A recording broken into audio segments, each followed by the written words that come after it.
All right, once again, man, no intro. Do me a favor, drop a like, subscribe, leave a comment, and we're gonna come in here and I want to react to some crazy Facebook NBA hot take. So shout out Jimmy Hot Roller. We're gonna react to it. Yeah, video link in the description. We gonna hop straight into it. I hope y'all enjoy this because this gonna be real crazy. Because Facebook is just a different place in general for anything. So this should be really good, honestly. All right, yeah. So shout out Jimmy Hot Roller. Like I said, let's hop into this video. I hope y'all enjoy this. Like this should really be good. Because Facebook, like I said, is a crazy place no matter what. So yeah, I'm expecting some crazy things, man. Derrick Rose would be better than Curry if he didn't get hurt. I don't know. Kobe accomplished more than Jordan with less. Draymond Green was in the right place, right time. LeBron, yo, that is a crazy thing to say. Look at that. LeBron is intentionally tanking the Lakers' value so he and Rich Paul can buy the team. That's crazy, bro. No cap. Klay Thompson is more valuable to the team than Kevin Durant. Why? Why would you say that? Honestly, just why? Man, it's about to be a crazy video. Steph isn't actually good. I've seen it all. NBA I haven't seen it all. is a place full of bad takes. Some are a bit mild, others are a bit worse. But no matter Yo, who you are, yeah. I already made a video talking about the Ja, Stephen A. Giannis debate, man. Make sure y'all check that out. It was a great video. I think y'all like that. all NBA fans have bad takes. Or rather, hot takes. Opinions on the NBA that most would probably disagree with, but some may just see where you're coming from. And the other day, while scrolling through Facebook, I came across a post asking NBA fans to share Using their Facebook still is wildest crazy. opinions. Now, I saw this and knew I Crazy. should have kept scrolling. It would have undoubtedly been the best thing for my mental health, but instead I got curious. I had to see just how bad or good some of these opinions were. I was not disappointed. Okay, so let's start with LeBron a real won his moment. last Say championship. this out loud at your local barbershop and watch how quickly a room full of civilized True. adults becomes a Well, cage not match over true. a You man named can't count Eminem. LeBron out. This user says that LeBron has won his last championship. And I'm compelled to agree with this, but honestly, no one knows. If you can recall back to 2015, after the Cavaliers lost to the Warriors, many people said the same thing then. LeBron would never win another championship, he needs a super team to win a title, yada yada yada. And then the very next season, he won another title. Things got even worse after LeBron and the Lakers missed the playoffs in 2019. Now, I know y'all can recall this hysteria. People proclaiming LeBron was done, predicting that he would never see another ring again like they were some sort of basketball fortune teller. And then the very next season, LeBron and the Lakers pretty much walked their way Bro, to a J.R. championship. Smith was on that team. Bro, what? How did I never notice J.R. Smith was actually on that team? Hey, that's crazy. The more you know. Will LeBron win another championship? Honestly, the odds are probably like 50-50. We've seen this story before, and one thing I've learned for certain is to never count out LeBron James. Apparently, others have yet to come to the same conclusion. Now, this next take is absurd, but there's actually some validity here. This guy says that Tim Duncan had a more successful career than Kobe and should always Yo, Tim be Duncan's placed higher than underrated. Kobe on Low-key, all-time lists. Is this a bad take? I think people Well, forget let's how look at the good numbers. Timmy D Both really Duncan is. and Kobe have the same amount of championships, and they both have the same number of all-NBA team selections. Timmy has more regular season MVPs, more finals MVPs, and more defensive team selections. Duncan is arguably a top 5 defender of all time. But Kobe was a far better scorer and a more dynamic player all around. They both had long, extremely successful careers, and they both stayed on the same team until the very end. So who had the more successful career? Well, it's really close, but probably Tim Duncan. Again, sounds crazy, but when you look at their careers side by side, the edge goes to Still, Timmy. Kobe. But Kobe's still the better that player does all not time. mean Duncan belongs higher on all-time lists. All-time lists are not compiled simply off of achievements and accolades. All-time lists should be determined by the full scope of the game, a player's impact, their abilities, their dominance, and although their career achievements are similar, Kobe was simply a better basketball player.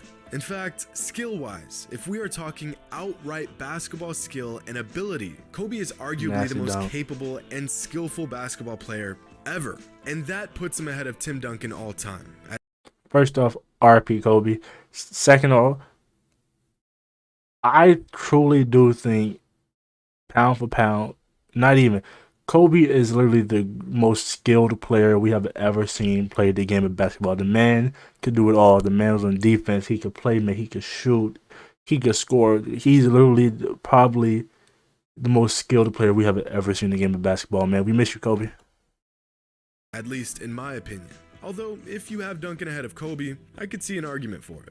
Okay, this next one is good, and I've never thought about it like this, but this user says that Russ and Harden are the definitions of good, bad players, which actually makes a lot of sense. When Russ and Harden are playing good, they're really good, absolute all-time talents. But when they're playing bad, they are borderline liabilities. Both are top 75 all-time players, but neither could be the best player on a championship-winning team. I think another way to think about this is that both players have extremely high ceilings, just as high as about any player ever, but both players have really low floors.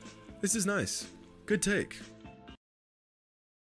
I'm literally gonna act like I never saw this. Yeah, that's crazy. Unfortunately, this next one is just about as bad as the last. This user says that Shawn Kemp in his prime was just as dominant a force as Shaq. That doesn't even make sense. Literally, why would you say that? Understand this correctly. Why? Facebook, wild place. So there is only one Shawn Kemp that ever played in the NBA. Just had to check. Because this take is so absolutely appalling, I almost thought there was a phantom player named Shawn Kemp that dominated the NBA like Shaquille O'Neal for a decade. Guys, why do we do this? Like, why do we have to be this way? Literally, for not a single moment, for not one single game, was Shawn Kemp as dominant as Shaquille O'Neal.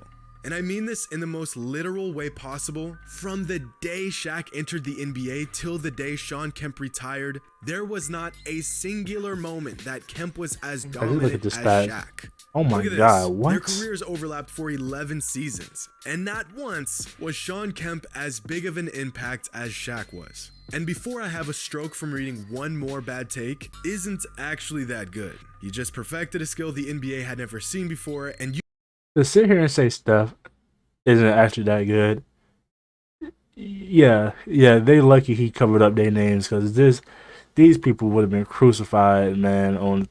Man, it would have been bad. It would have been bad for these people. Utilized it more often than before. I see what he's getting at, but this just isn't how things work. When you perfect a massive aspect of the game, that, by default, makes you good. And the fact that the three-point shot is utilized more now than ever before is actually a testament to how good Stephen Curry is. The man is hitting so many threes that he's got 7-footers out here jacking them up. Just praying that for one day they could shoot like Stephen Curry. And the other part of this is that you can really spot a casual NBA fan by their opinion on Steph. People who think all he does is shoot threes are really putting their ignorance on full display. Just go ask Joe Harris. Dude can shoot the lights out, but he ain't no Steph Curry. Just being good at shooting a lot of threes doesn't get you 2 MVPs. Just like how giving bad takes on a Facebook thread doesn't mean you know what you're talking about. True. My guy. Bad take. Most definitely is true. Last take of the day says Giannis is a future top 5 all-time player. Yeah, definitely top 5 all-time. For those who've been watching my channel for some time now, you know that I'm really big on Giannis. He's not just great. He's all-time great. Realistically, Giannis could retire today and he'd probably be a top 30 player all time. The man just turned 27. That's the same age LeBron was in his second year in Miami. And if we compare both LeBron and Giannis's numbers at the same point in their careers, Giannis is on track to becoming one of the greatest players to ever play the game. But top 5? Well, personally, I think if he can stay healthy, he definitely could end up top 5 all time. But let's take a look. I mean, if we compare Giannis's numbers to Bird's and Shaq's, Kobe's, I definitely agree.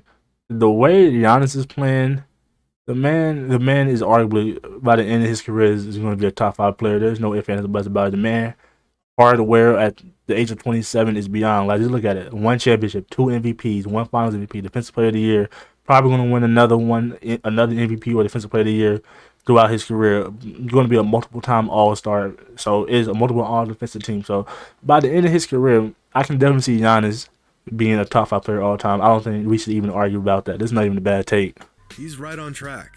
He's still got a long way to go, but he's well on his way. Let me put it like this. If there's any player in the NBA under the age of 30 that could end up top 5 all time, It would be honest. So in my opinion, good take.